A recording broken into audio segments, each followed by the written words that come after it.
Mis buenos días, mi compañera y yo vamos a explicar dos temas que es la circulación fetoplacentaria y circulación fetal. Yo explicaré circulación fetoplacentaria. Yo hablaré sobre la placenta. Es un órgano fetal altamente vascularizado que se forma en el útero. Su estructura transporta, oxígenos y nutrientes al feto.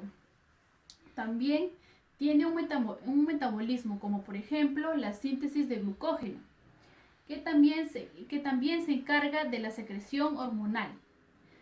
Su estructura: a los 6 días el trofoblasto se une al epitelio endometrial y a los 7 días el citrofoblasto se induce al epitelio y empieza a filtrarse en el tejido conjuntivo endometrial.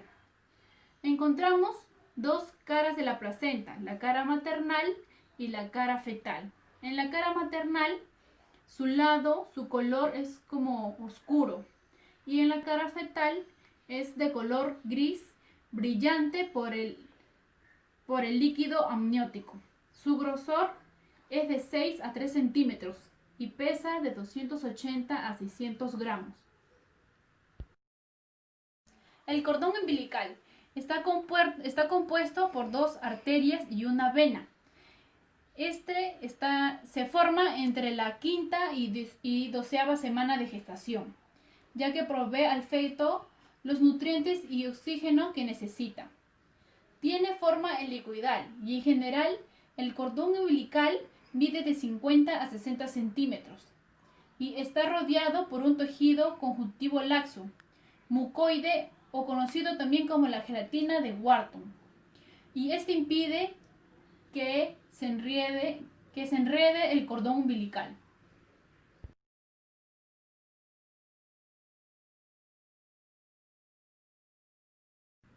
Vesícula umbilical o vesícula vitelina es una estructura embrionaria que tiene forma de saco, que se produce como una evaginación del endodermo a la región caudal del saco vitelino a la 3ª semana de gestación. Bueno, la vesícula vitelina, como les dije, es una estructura embrionaria. Entonces, tiene forma de saco. Está rodeada por una membrana muy delgada que contiene el líquido amniótico en su interior. Su principal función de la vesícula umbilical es transportar nutrientes y oxígenos al embrión en las primeras semanas de gestación, y además es capaz de eliminar desechos del metabolismo del feto. Desarrollo placentario. Se divide en dos: en prevellocitario y vellocitario. En prevellocitario tiene dos capas, el precalunar y lacunar. En precalunar, también llamado citropofoblasto vellocitario, ahí encontramos un núcleo más y se va dando en diferentes mitosis. Y en el lacunar está formado por una envoltura completa llamada coraza citoplofoblástica y de una continuidad a la placenta, y da continuidad a la placenta y a las membranas ovulares. Vellocitario se dividen en tres: en vellosidad 1, vellosidad 2 y vellosidad 3.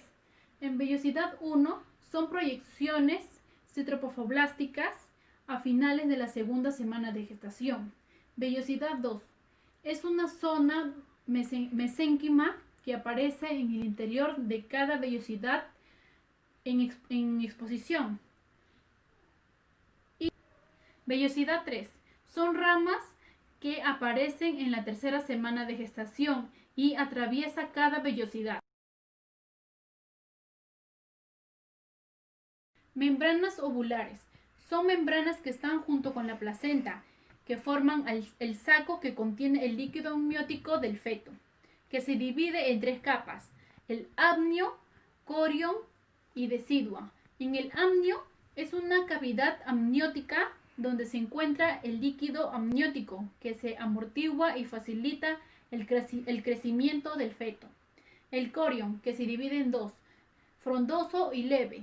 El frondoso está en contacto con el endometrio del útero. y el leve, este cubre la superficie libre de blastocitos. Decidua es una capa funcional del endometrio basal. Y así le doy la continuación a mi compañero. Yo les voy a hablar acerca de la circulación fetal. El desarrollo del feto humano depende del intercambio de nutrientes, gases, agua y productos de desecho entre las porciones materno y fetal de la placenta. El feto respira por la placenta.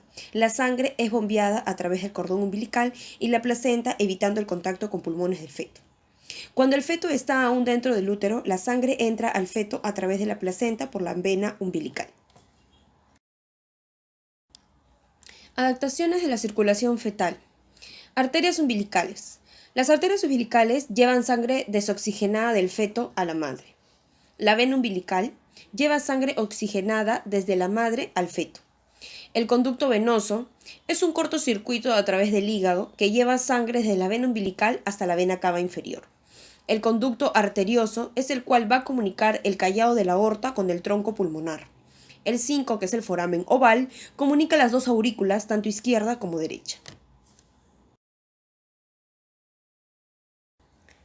Descripción. Todo empieza con sangre oxigenada que atraviesa la placenta desde el lado materno. Esta sangre tiene una concentración de oxígeno de unos 30 a 35 milímetros de mercurio. A diferencia de la sangre que es oxigenada en los pulmones de la madre, que alcanza alrededor de los 95 milímetros de mercurio.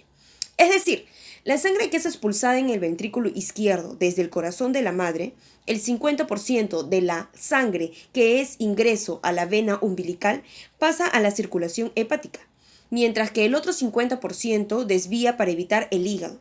A través de la tercera adaptación, que es el conducto venoso, que como ya mencioné, lleva la sangre desde la vena umbilical hasta la vena cava inferior.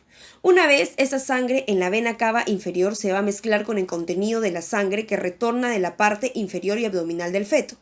Esta combinación de sangre de la parte inferior y la vena umbilical más o menos da una porción parcial de oxígeno de unos 26 a 28 milímetros de mercurio.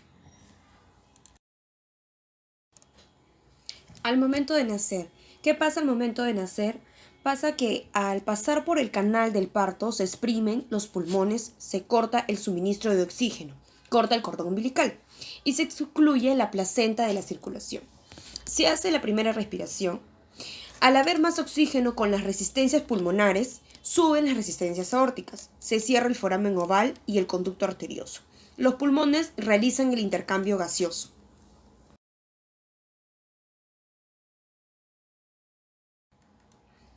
Conclusiones. Al cortar el cordón umbilical y realizar la primera respiración, se modifica todo el sistema vascular. Se cierra la circulación umbilico-placentaria. Se cierra el foramen oval y el conducto arterioso. Los cambios producen que el bebé sobreviva en el nuevo medio.